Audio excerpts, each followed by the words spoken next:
กับสวัสดีครับสบายดีเบิร์ดสุขูสุคนนะครับเนาะเขามาพบกับสองบ่าวผู้ซาแนลนะครับมื้อนี้ขอบคุณนะครับเนาะที่ยังติดตามบ่าวผู้ก็ฝากพี่ๆทุกคนที่น่ารักนะครับเนาะที่ติดตามอยู่ก็ดูคลิปบ่าวผู้หรือว่าติดตามบ่าวผู้นะครับขอบคุณครับไปรับชมคลิปกันได้ครับนี่คือทำน้อยกันแหละน้องข่อยเนี่ยน้องข่อยมันเห็ดคลิปนะมันกระจนเศร้าเห็ดคลิปสาเหตุที่มันเห็ดคลิปบ่แม่นว่ามันบ่ดุแต่ทุกคนมันดุอยู่แต่มันมีคนไปคอมเมนต์แบบเว้ามันนะกับคนลาวนำกันนี่แหละ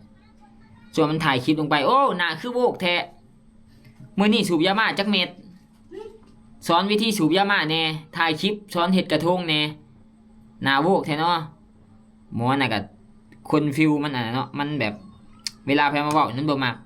มันก็เลยแบบหยุดกูบ่ถ่ายเดี๋ยวคลิปถ่ายย่ำใดก็มีแต่คนมาเว้าใส่ว่าซั่นกับคนลาวนำกันนี่แหละที่เว้า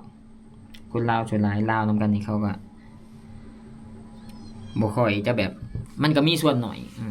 แล้วก็มีบางส่วนบางกลุ่มคือกันคนลาวกับคนลาวแท้ๆบ่ค่อยมักซัพพอร์ตกันตัวอย่างแบบสมมุติว่ามีงานคอนเสิร์ตศิลปินลาวเนาะมื้อนี้เด้อมีงานคอนเสิร์ตลูกเคยใส่มองอยู่ห้านนี่เด้อทุกคนขายปี50,000บ่มีไผไปเบิ่งฟรีก็บ่จังบ่อยากไปเบิ่งนะคันคอนเสิร์ตเด้อนี่ไผมาบิ๊กแอดมาเด้อขายปี300,000คนนี่จะไปเบิ่งเต็มเนี่ยเขาบ่ค่อยจะแบบอันนี้ปานใดเห็นว่าเดี๋ยวนี้เป็นหยังเขาคือบ่รับคอนเสิร์ตอยู่ลาวมีแต่บ่แม่นว่าผิดกันได้กับทีมงานนะขอยบ่ได้ผิดกันแต่ว่าขอยบ่รับขอยเลือกที่จะบ่รับขอยขี้คร้านวุ่นวายนะทุกคนมันบ่ค่อยจะได้เห็นมีบอกเห็นมีแต่ลูกเคยสมองมีแต่3 คนนี่ที่จะไปหาคอนเสิร์ตมันบ่ค่อยจะได้บ่ค่อยจะได้เขาจ้างถือเขาจ้างถือมีแต่งานหาอยู่แล้วนี่ก็ได้มาซอยงานตัวนี้เด้อเท่าใดค่าโตสมมุติอื่นไป80,000โอ้คนกันเอง40,000ซะเนาะ40,000นี่เจ้าบ่ได้เหลือหยังได้ค่าเดินทางข่อยไปกลับนี่มันก็เกือบหมื่นแหละค่าเดินทางนะปียุ่นไปกลับก็4 ล้านค่าที่พักแล้วก็ค่ากินค่ายาแล้วก็ค่าที่สุดคอนเสิร์ตจากที่มีเงิน5 ล้านไปคอนเสิร์ตเงินเบิดนั่นแหละว่ามีเงินน้อยแต่มันบ่พอสิได้ก็เลยแบบบ่อยากหับไปนะแต่ว่ามีงานคอนเสิร์ตอยู่กรุงเทพเด้อทุกคนวันที่12สำหรับใครที่อยู่กรุงเทพเจอกันเด้ออันนี้ก็เป็นในรอบหลายปีเนาะที่ข่อยรับงานคอนเสิร์ตส่วนหลายก็มีแต่โซพนาอีกทางไปคืองานวังเวียงนี่ก็ยังคิดอยู่ได้ว่าสิไปบ่หรือว่าบ่ไปคิดอยู่คันไปนี่ข่อยไปเบิ่งคอมเมนต์นะว่าแต่โพสต์ลงลูกเคยสมองสังลงโอ้จ้างมันยังเนาะวงนี่ว่าซั่นเสียดายเงินเด้คืนปีได้บ่ไปอ่านอยู่นะโพดนี่คนสิไปห้องมึงสิอยากไปว่าแหละว่าแต่แซ่รูปลงโอ้พวกนี้คือบ่เอาหนังห้องที่มันดีๆกว่านี้แน่คือบ่เอาหนังห้องที่มันคักๆคือบ่เอาหนังห้องดีๆคือบ่เอาหนังห้องไทยมาแน่ว่าซั่นจักเสียดจังได๋มีแต่เว้ากันคืนปีได้บ่คันพวกนี้มานี่บ่ไปดีกว่าเสียดายเงินเด้ว่าซั่นมันจังซั่นโลดได้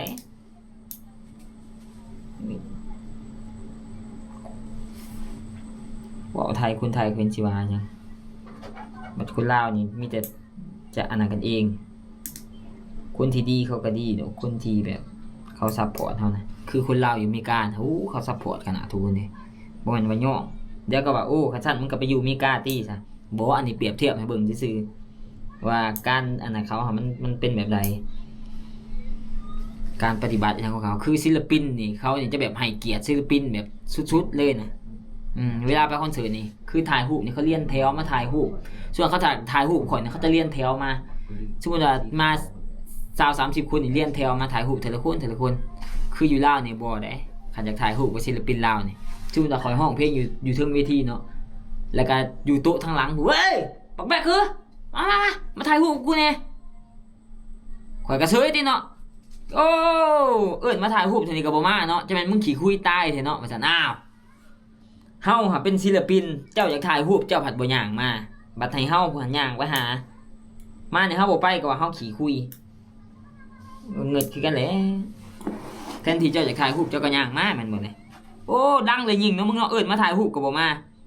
เจ้าก็สิบ่ยิงว่าซะเจ้าอยากถ่ายรูปเจ้าคือบ่ย่างมาบ่แม่นข่อยอยากถ่ายรูปกับเจ้าเนาะเจ้าอยากถ่ายรูปกับข่อยเจ้าก็ย่างมา จุตลอดไปงานคอนเสิร์ตจังแต่เทื่อนะข่อยก็เลยเลือกที่จะบ่รับางคนก็ผิดกันก็บ่ได้ผิดตรงเด้อทุกคนแต่ก็ยังคือเก่า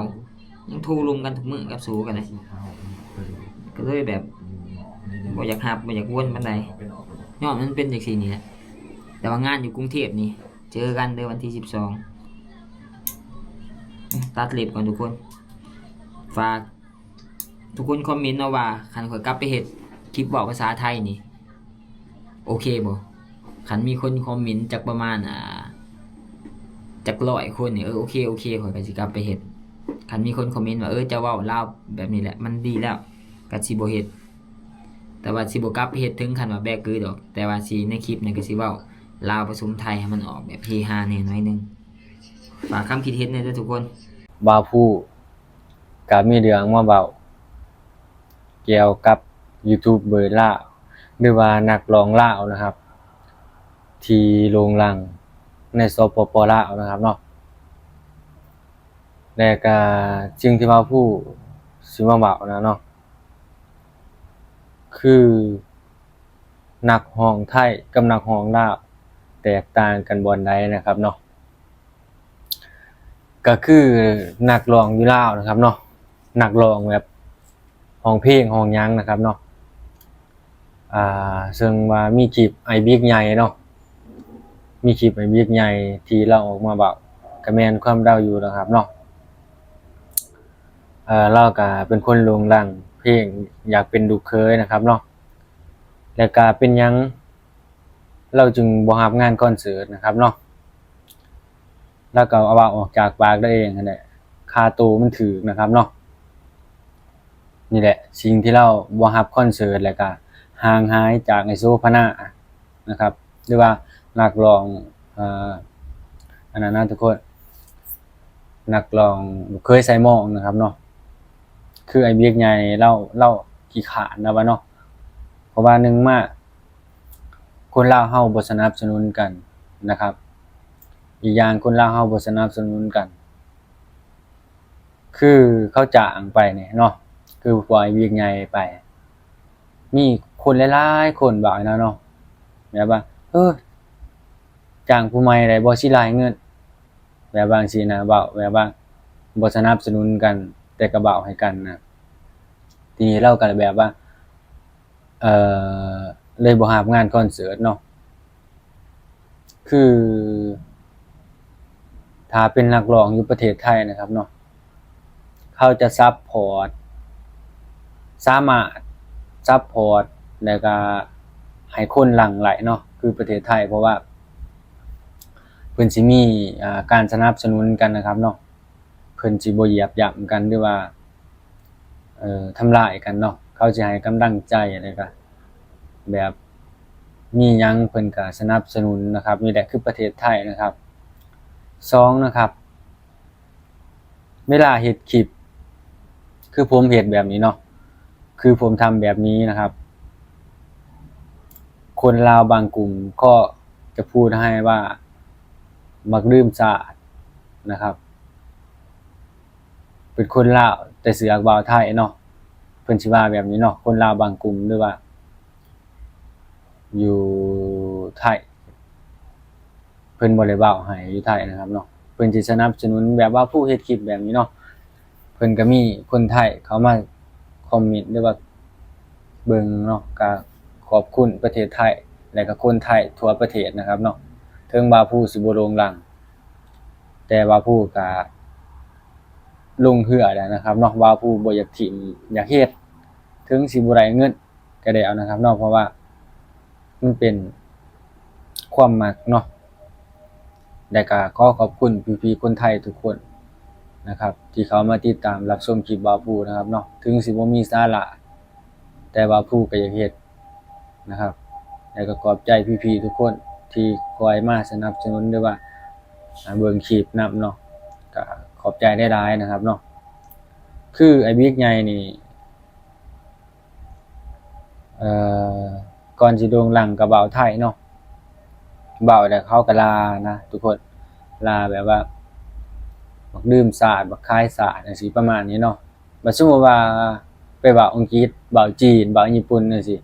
โอ้มันเก่งเว้ยมาอันนี้มันเว้าภาษาได้ทุกภาษาแต่ว่าเป็นหยังภาษาไทยจึงจู่โจมแบบว่าลืมสาเนาะข้อยว่ามันเป็นการที่ดีเด้ที่เฮาเว้าไทยเว้าลาวหลายเนาะขนาดจีนมาอยู่ประเทศไทยเขาเว้าภาษาไทยเขาเว้าภาษาอังกฤษมันง่ายแบบคือเฮานี่น่ะมาไทยสิมาเว้าภาษาลาวบางทีเพิ่นบ่ฮู้เว้าภาษาอังกฤษบางทีเพิ่นบ่ฮู้นะครับ แต่เพิ่นก็สิฮู้นะครับเป็นหยังคือบ่ว่าลืมศาสตร์เนาะเว้าภาษาอังกฤษได้เว้าภาษาจีนได้นะครับเนาะข้อยก็งงคือกันเนาะก็ขอคำตอบหน่อยเนาะทุกคนพี่ๆทุกคนขอคำตอบหน่อยเด้อเป็นหยังจังมักเว้าแบบนี้เนาะอันนี้ว่าผู้บ่เข้าใจกับคนลาวเฮาเนาะนี่แหละคือไผเฮ็ดอิหยังก็บ่ไหลอยู่ลาวนี่ บ่สนับสนุนกันแท้ๆนะครับมีแต่เว้าให้บางทีคอมเมนต์หลายจั่งซั้นปัญญาอ่อนแนวนั้นแนวนี้เป็นบ้านะครับเนาะก็ยอมบ้านะครับบางคนที่เขาบ่รู้เนาะว่าเฮ็ดคลิปมันได้เงินบ่หรือว่าบ่ได้อันนี้ว่าผู้ก็บ่ตีนะครับเนาะตีส้มหลายนะครับเนาะแต่บางครั้งก็ด่ากันเกินไปนะครับเนาะบ่สนับสนุนพี่ๆคนประเทศไทยนะครับ ทุกจังหวัดหรือว่าทุกบ่อนเพิ่นสิสนับสนุนนั่นแหละที่ว่าผู้เฮ็ดคลิปนี่ก็ญ้อนพี่ๆคนไทยหรือว่ามีคนลาวติดตามเนาะบางคนบางกลุ่มนะครับคนไทยเพิ่นให้กำลังใจนะครับบ่าวผู้จึงมีแรงบันดาลใจเฮ็ดคลิปทุกวันนะครับเนาะก็ขอขอบคุณหลายๆนะครับเนาะที่เขามาสนับสนุนนะครับตอนนี้ก็ข่าวหลังแห้งนะครับน้ำท่วมหาดใหญ่เนาะก็ขอให้พี่ๆทุกคนนะครับมูลนิธิทุกคนหรือว่าชาวบ้านที่ติดอยู่หั่นเนาะปลอดภัยนะครับเนาะก็ขอให้ปลอดภัยนะครับเนาะตอนนี้เพิ่นก็กำลังเร่งช่วยคนที่ติดอยู่นะครับเนาะก็เป็นกำลังใจให้เนาะถึงสิบ่มีเงินมีคำให้แต่ว่าผู้ก็เป็นห่วงคือกันนะครับเนาะเพราะว่าบ้านบ่าวผู้ก็น้ำท่วมคือกันเนาะยามน้ำท่วมก็ท่วมแรงเนาะอพยพหนีนะครับบ่ได้อยู่เรือนนี่แรงหนักและเป็นอำเภอใหญ่เนาะหาดใหญ่ภาคใต้ซะขนาดทุกคนเลยก็ขอเป็นกำลังใจให้พี่ๆทุกคนเด้อนะครับนี่แหละคือคนไทยบ่เคยถิ้มกันนะครับเนาะเบิ่งน้ำท่วมแบบนี้โอ้เป็นตาม่วนเพิ่นไปช่วยกันนะทุกคนแล้วก็คนที่ติดอยู่ในหั้นเห็นคนไปช่วยมันเฮาก็สิมีกำลังใจแม่นบ่ได้ถ้าเฮาสนับสนุนกันนะพี่ๆทุกคนเฮาก็แบบสิมีกำลังใจโอ้คนไทยไม่ทิ้งกันนะครับนี่แหละสิ่งที่คนไทยน่ารักแล้วก็ภูมิใจที่ได้มาอยู่ประเทศไทยเห็นบ้านเขาแบบนี้นะครับเนาะอ่ะทุกคนเดี๋ยวบ่าวผู้สิพาไปรับชมคลิปนะครับเนาะคลิปของไอ้เวียกใหญ่ที่เว้าเกี่ยวกับคนลาวหรือว่าคนที่ด่าคอมเมนต์เว้าไทยก็ว่าลืมสานะครับเนาะถ้าพี่ๆทุกคนมีความคิดเห็นจังไดก็ฝากคอมเมนต์มาได้เด้อครับ